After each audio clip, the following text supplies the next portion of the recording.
میخوای بشینی و باز یه نخ سیگار بکشی، نکشیدی دردشو میخوای طعمشو بچشی. بعد این همه سال میخوای به کجا برسی؟ حسرت یه ماشین و موتور قسطی بخوری. ببین داداش گله، مرد بودن داره درد، نامرد بودن داره کیف.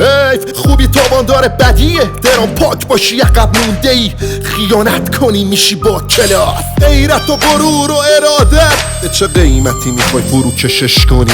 مردم و وطن و ناموس و اصالت به چه قیمتی میخوای حراجش کنی؟ آینده و خوشبختی داره قرامت به چه قیمتی میخوای تباهش کنی؟ خود آیین و رسوم و عبادت به چه قیمتی میخوای خرابش کنی؟ صدامو نمیتونی کنی خفه تون داره، صدام هنوزم تنش این برا شما زیادی بده این صدا. حق طبیعی منه، میجنگم میرم تهش، واسه حقم دارم اتش. پس مثل من بگیر حق تو پسش، این دفعه بدون با کنش میده هر کنش. نمیتونی کنی این صدا رو کنترلش.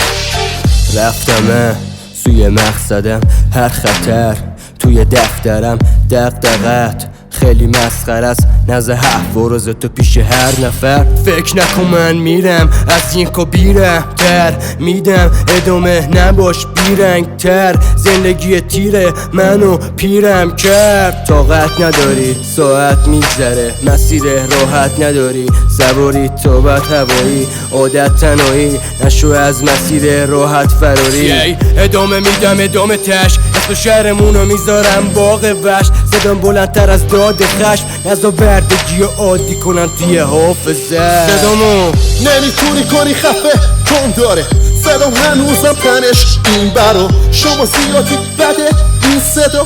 حق طبیعی منه، میجنگم میرم تهش، واسه حقم دارم اتش. پس مثل من بگیر حق تو پسش، این دفعه بدون با کنش میده هر کنش. نمیتونی کنی این صدا رو کنترلش.